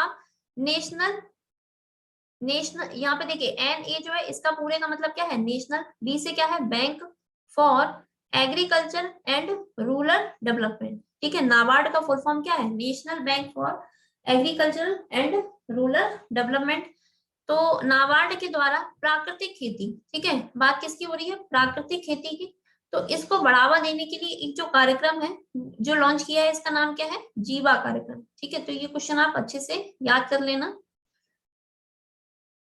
ठीक है, इसके बाद देखिए अगला क्वेश्चन है,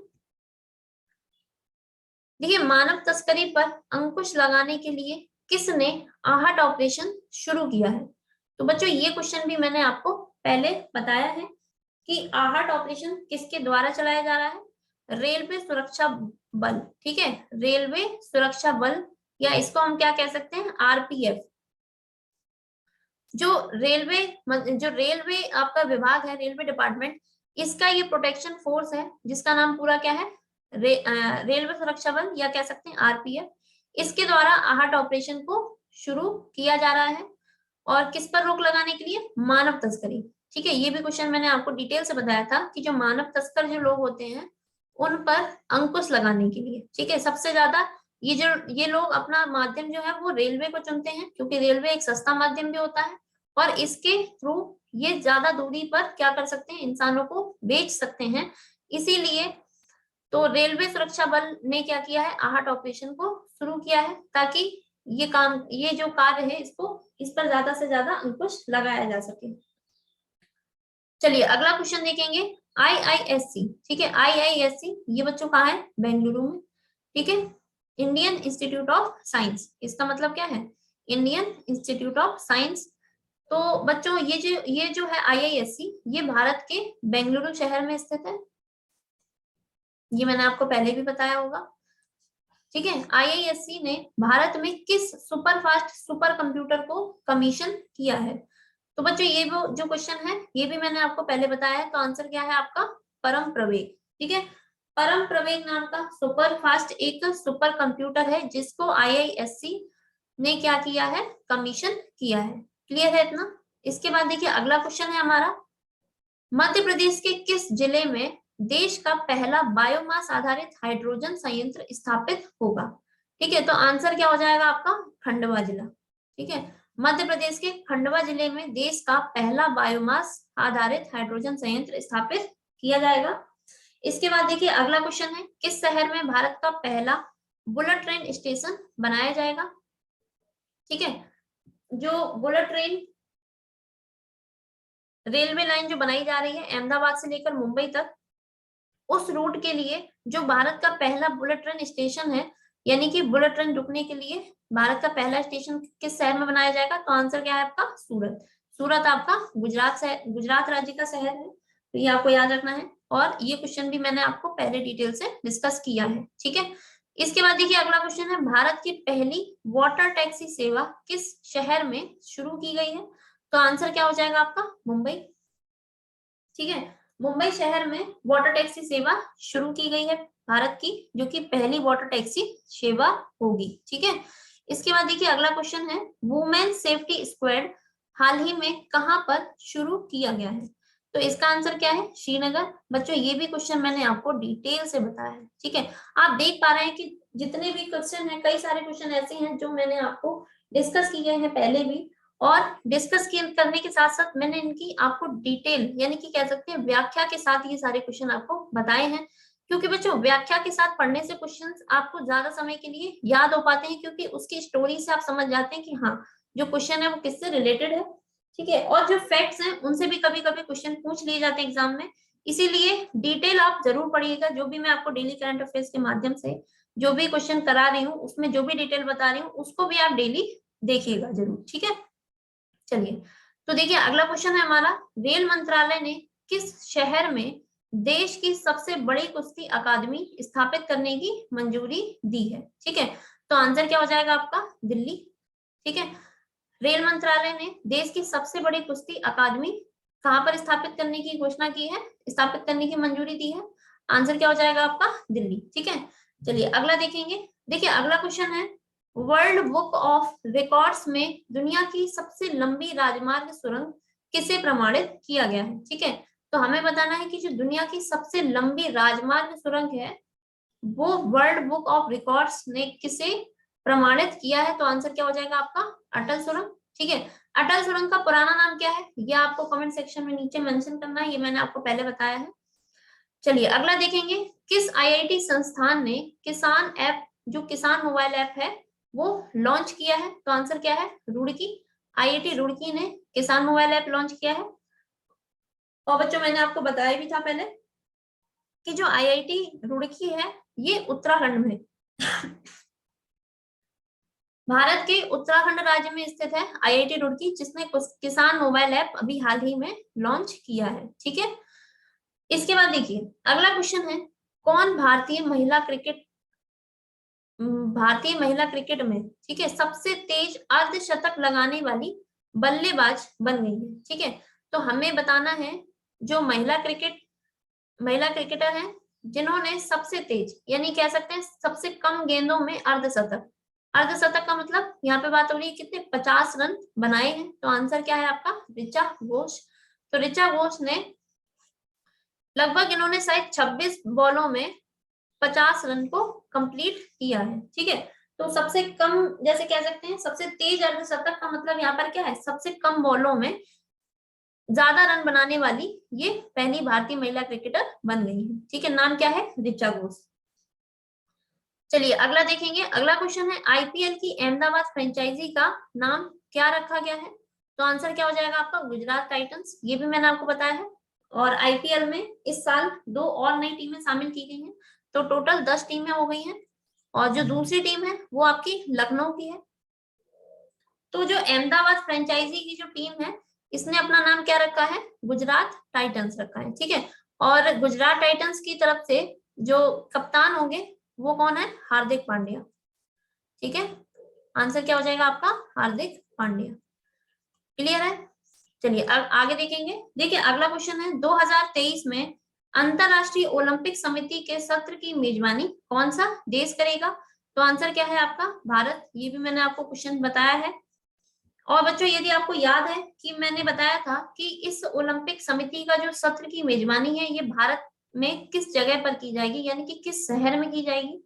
तो अगर आपको याद है तो आप इसका आंसर भी नीचे मेंशन कर सकते हैं। इसके बाद देखिए, Salesforce global digital skills index, ठीक है, में किस देश को शीर्ष स्थान प्राप्त हुआ है?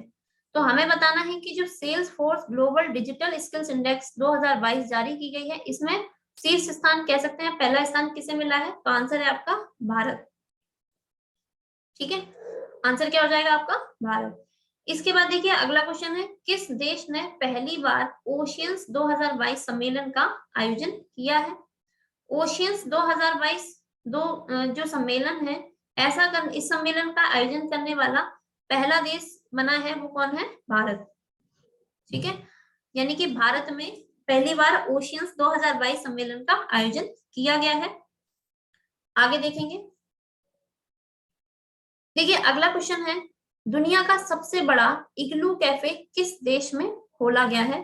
तो बच्चों हमें बताना है कि दुनिया का सबसे बड़ा जो इग्लू कैफे है ये किस देश में खोला गया है? तो आंसर क्या है आपका? भारत। और भारत के जम्मू कश्मीर में इसे खोला गया है। ठीक है, भारत के भारत में भी किस जगह पर खोला गया है? जम्मू कश्मीर में। क्लियर है इतना? इसके बाद देखिए, अंतरराष्ट्रीय बौद्धिक संपदा सूचकांक में भारत का स्थान क्या रहा है? तो आंसर हो जाएगा आपका 43वां। जो अंतरराष्ट्रीय बौद्धिक संपदा सूचकांक अभी हाल ही में जारी किया गया था, इसमें भारत का स्थान जो है वो कौन सा रखा गया है? 43वां। ठीक है, और ये जो सूचकांक है ये भी मैंने बच्चों आपको डिटेल से बताया था। और ये जो सूचकांक है ये लगभग 55 देशों में इसमें रेटिंग जारी की गई थी, किस 55 देशों की लगभग। ठीक है, तो जिसमें भारत को स्थान कौन सा मिला है? 43वां स्थान मिला है। क्लियर है इतना? इसके बाद देखिए अगला क्वेश्चन है, हुरून इंडिया वेल्थ रिपोर्ट 2021 के अनुसार भारत में करोड़पति परिवारों की संख्या में कितने प्रतिशत की वृद्धि हुई है? ये भी बच्चों मैंने आपको क्वेश्चन पहले बताया है, तो आंसर क्या हो जाएगा? 11%। अगला देखेंगे, भारत सरकार ने किस देश में भारतीयों को निकालने के लिए ऑपरेशन गंगा मिशन शुरू किया है? तो आंसर क्या है आपका? यूक्रेन। क्योंकि यूक्रेन में अभी हालात बहुत ही ज्यादा खराब है, क्योंकि रशिया के साथ यूक्रेन का युद्ध चल रहा है। तो वहां पे जो भी भारतीय फंसे हैं तो उनको निकालने के लिए भारत सरकार ने एक मिशन लॉन्च किया है जिसका नाम क्या है? Operation Ganga mission. ठीक है, तो कहां से? यूक्रेन से भारतीयों को निकालने के लिए इस मिशन को शुरू किया गया है। क्लियर है इतना? इसके बाद देखिए अगला क्वेश्चन है, प्लास्टिक वेस्ट न्यूट्रल बनने वाली पहली भारतीय कंपनी कौन बनी है? तो आंसर है आपका डाबर। ठीक है, डाबर क्या हो गई है? पहली भारत की प्लास्टिक वेस्ट न्यूट्रल कंपनी बन गई है। इसके बाद देखिए, पीएम मोदी ने अर्ध शुष्क उष्णकटिबंधीय के लिए अंतरराष्ट्रीय फसल अनुसंधान संस्थान, ठीक है, जिसको हम शॉर्ट में क्या कहेंगे, ICRI-SAT की 50वीं वर्षगांठ समारोह का शुभारंभ कहां पर किया है? आंसर है आपका हैदराबाद के पाटन चेरू में। इसके बाद देखिए बच्चों, 2021 में भारत के व्यापार भागीदार के रूप में कौन सा देश शीर्ष स्थान पर रहा है? यानी कि भारत का जो 2021 में सबसे ज्यादा व्यापार हुआ है वो किस देश के साथ हुआ है? तो आंसर है आपका अमेरिका। तो हर साल क्या होता है, अमेरिका और चीन यही दोनों देश आगे पीछे रहते हैं। तो 2021 में भारत ने सबसे ज्यादा किसके साथ व्यापार किया है? आंसर हो जाएगा आपका अमेरिका के साथ। क्लियर है इतना? चलिए आगे देखेंगे। देखिए, भारत के किन दो स्थलों को रामसर स्थल के रूप में नामित किया गया है? तो रामसर स्थल में दो अभी जो भारत के स्थान है उनको शामिल किया गया है। तो आंसर क्या हो जाएगा आपका? एक तो बखिरा वन्यजीव अभ्यारण्य, ठीक है, और दूसरा है आपका खिजादिया पक्षी अभ्यारण्य। बखिरा वन्यजीव अभ्यारण्य ये मैंने आपको बताया था कि ये यूपी में है, और जो खिजादिया पक्षी अभ्यारण्य है बच्चों ये गुजरात राज्य का पक्षी अभ्यारण्य है। ठीक है, इसके बाद देखिए अगला है, किस देश ने सी डोम प्रणाली, एक नई नौसैन्य वायु रक्षा प्रणाली का सफलतापूर्वक परीक्षण किया है?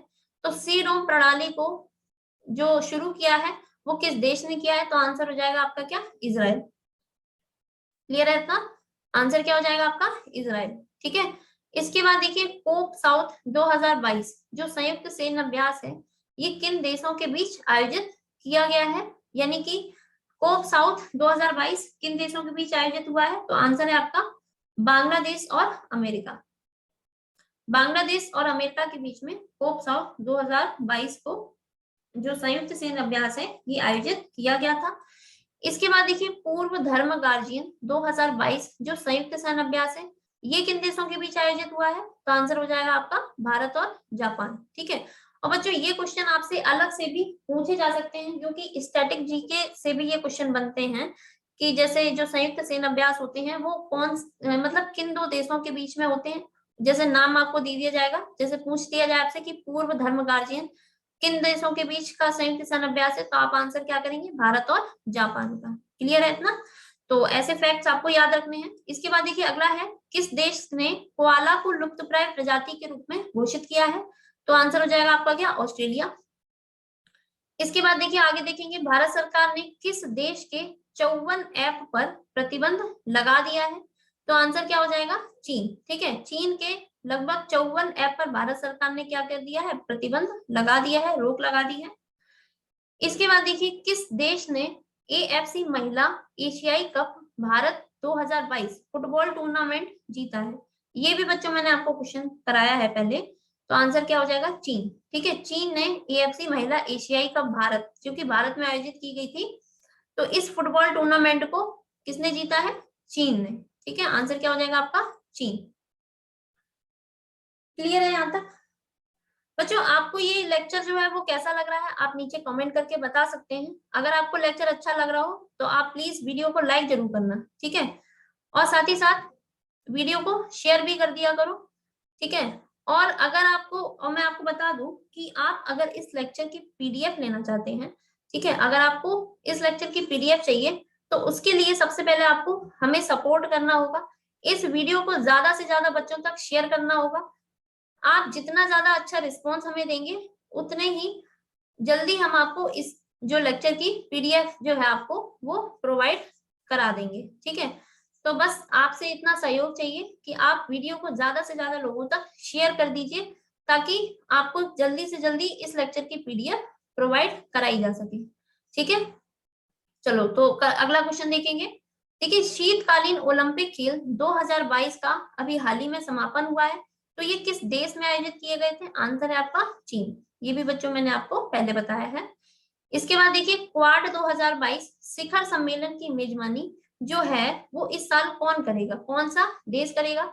इस जो क्वाड है ये 4 देशों का समूह है, ये मैंने आपको बताया है। यदि आपको याद है वो चारों देश, तो आप नीचे कमेंट करके लिख सकते हैं चारों देश के नाम। तो आंसर क्या है बच्चों? जापान। ठीक है, जापान इस साल इस सम्मेलन की क्या करेगा? मेजबानी करेगा। इसके बाद देखिए, किस देश ने अपनी पहली हाइड्रोजन ट्रेन लॉन्च की है? ये भी बच्चों मैंने आपको बताया है कि जापान ने अभी हाल ही में अपनी पहली हाइड्रोजन ट्रेन लॉन्च की है। और यदि आपसे पूछा जाए कि दुनिया में जो पहली हाइड्रोजन ट्रेन है वो किस देश ने लॉन्च की थी, तो आंसर क्या हो जाएगा आपका? जर्मनी। क्लियर है? इसके बाद देखिए, अगला क्वेश्चन है, किस देश के क्रिकेटर सुरंगा लकमल ने अंतरराष्ट्रीय क्रिकेट से संन्यास की घोषणा की है? तो आंसर क्या है? श्रीलंका। श्रीलंका के क्रिकेटर हैं सुरंगा लकमल, जिन्होंने अभी हाल ही में अंतरराष्ट्रीय क्रिकेट से संन्यास लेने की घोषणा की है, ठीक है। इसके बाद देखिए, Africa cup of Nations championship किस देश ने जीती है? तो हमें बताना है कि जो Africa cup of Nations championship Africa महाद्वीप की चैंपियनशिप प्रतियोगिता है, तो ये किस देश ने जीती है? तो अफ्रीका की है, तो अफ्रीका का ही देश होगा। तो आंसर क्या हो जाएगा बच्चों? सेनेगल। ठीक है, इसके बाद देखिए, अगला क्वेश्चन है, फ्रांस ने किस देश से 9 साल बाद सैन्य वापसी की घोषणा की है? तो अभी हाल ही में फ्रांस ने 9 साल बाद अपनी सेना को वापस बुलाने का निर्णय लिया है। तो किस देश की बात हो रही है यहाँ पे? तो आंसर हो जाएगा आपका माली। ठीक है, माली से फ्रांस ने 9 साल बाद सैन्य वापसी की घोषणा की है। इसके बाद देखिए, अगला क्वेश्चन है, किस देश ने दुनिया की पहली हाइड्रोजन से चलने वाली फ्लाइंग बोट द जेट को लॉन्च करने की घोषणा की है? देखिए बच्चों, अभी जो हाइड्रोजन से ट्रेन लॉन्च की थी, मतलब जो लॉन्च की गई थी वो क्या थी? ट्रेन थी। अब यहाँ पे हाइड्रोजन से क्या लॉन्च की गई है? Flying boat. ठीक है, फ्लाइंग बोट का मतलब, बोट का मतलब क्या होता है? नाव। और यहाँ पे देखिए, फ्लाइंग, फ्लाइंग का मतलब उड़ने वाली, यानी कि पानी की ये ऊपर चलेगी। ठीक है, इसका नाम क्या है? The jet. The jet. ठीक है, तो इसको जो बनाया है वो किसने बनाया है? यूएई ने। ठीक है, तो पहली बार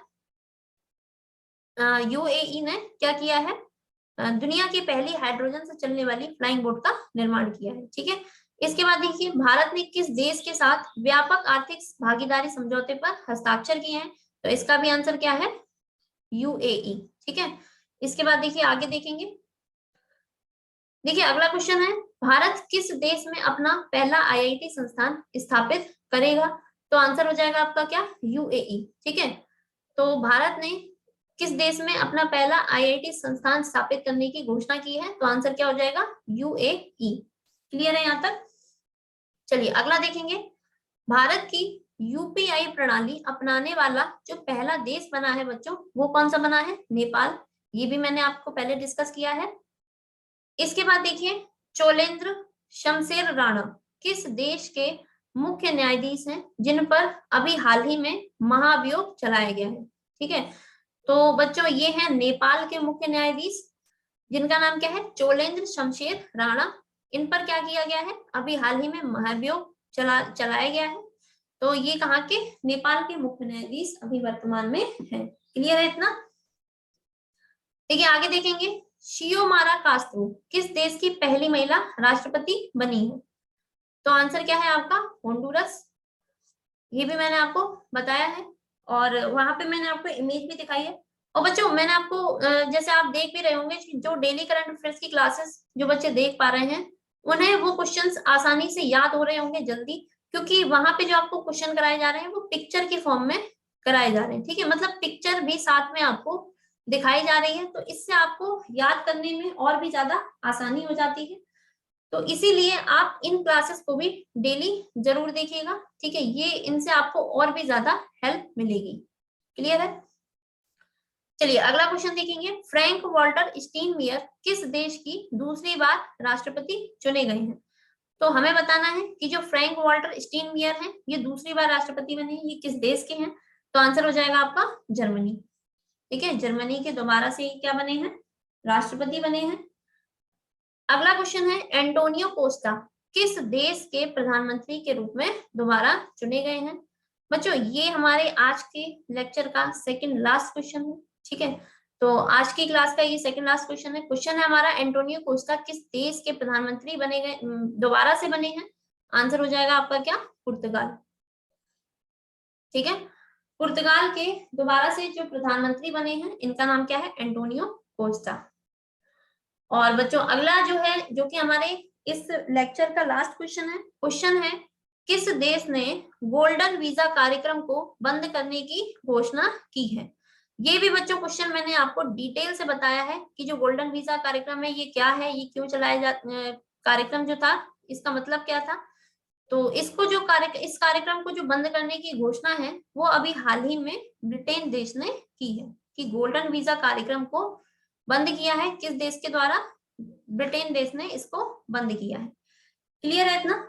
तो बच्चों ये जो वन लाइनर फैक्ट्स जो मैंने आज के लेक्चर में आपको कराए हैं, ये लगभग इनकी जो संख्या थी, मैंने काउंटिंग यहाँ पे मेंशन नहीं की थी, तो इनकी संख्या लगभग 75 थी। ठीक है, तो मैंने आपको लगभग 75 जो वन लाइनर फैक्ट्स जो भी इंपॉर्टेंट है, ठीक है, इनमें देखो क्वेश्चन तो बहुत सारे आते हैं, लेकिन यहाँ पे इस जो लेक्चर है मैं क्वेश्चन मेंशन करती हूँ वो ऐसे क्वेश्चन होते हैं जिनकी आपकी एग्जाम में पूछे जाने की संभावना अधिकतर होती है। ठीक है, हमें देखिए कहते नहीं है पढ़ाई करो, हार्ड वर्क के साथ साथ स्मार्ट वर्क करना है। ठीक है, तो स्मार्ट वर्क करने के लिए आपको क्या करना है कि स्मार्ट तरीके से पढ़ाई तो देखिए सबको करनी है, लेकिन स्मार्ट स्ट्रेटेजी का मतलब होता है कि आप सटीक चीजों को ज्यादा पढ़ें, जो आप एग्जाम में जब जाएं तो वो चीजें आपको ज्यादा समझ में आए, कि जो चीजें आप पढ़ के आए हो उनसे आपको क्वेश्चन ज्यादा मिले। ठीक है, तो यहाँ पर जो आपको जो लेक्चर प्रोवाइड कराने का पर्पस है मेरा वो यही है कि आपको ज्यादा से ज्यादा स्मार्ट तरीके से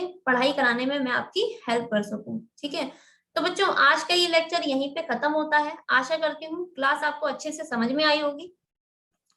वीडियो आपको कैसा लगा आप नीचे कमेंट करके बता सकते हैं, और जो भी मैंने आपसे क्वेश्चन डिस्कस किए हैं, जो क्वेश्चन पूछे हैं, वो भी आप नीचे कमेंट सेक्शन में मेंशन जरूर कर दीजिएगा। और क्या करना है, वीडियो अगर पसंद आए तो वीडियो को लाइक कर देना, और साथ ही साथ जो भी बच्चे तैयारी कर रहे हैं उनके साथ शेयर जरूर कर देना। ठीक है बच्चों, वीडियो को आपको ज्यादा से ज्यादा शेयर करना है। मैंने आपको पहले ही बोला है, प्रॉमिस किया है कि अगर मुझे इस वीडियो से अच्छा रिस्पॉन्स मिलेगा तो मैं आपसे प्रॉमिस कर रही हूँ कि आपको इस वीडियो की जल्दी से आपको पीडीएफ प्रोवाइड करा दी जाएगी। ठीक है, जितनी जल्दी रिस्पॉन्स अच्छा मिलेगा, बस इसमें आपको मेरा सपोर्ट करना होगा। अच्छे से आपको क्या करना है, वीडियो को ज्यादा से ज्यादा शेयर करना है, ज्यादा से ज्यादा अपने सोशल मीडिया प्लेटफॉर्म पर जितने भी बच्चे आपके साथ तैयारी कर रहे हैं उनके साथ जम के खूब शेयर करना है। ठीक है, और क्या करना है, अगर चैनल को अभी तक सब्सक्राइब नहीं किया है तो चैनल को सब्सक्राइब कर लेना, और यहाँ पे जो बेल आइकन ऐसे दिया जाता है इसको भी आप ऑन कर लेना। ठीक है, तो आज का लेक्चर यहीं समाप्त करते हैं। मिलते हैं आपसे अगली क्लास में नए लेक्चर के साथ और भी नए नए क्वेश्चंस के साथ। तब तक के लिए बच्चों गुड बाय, जय हिंद एंड थैंक यू।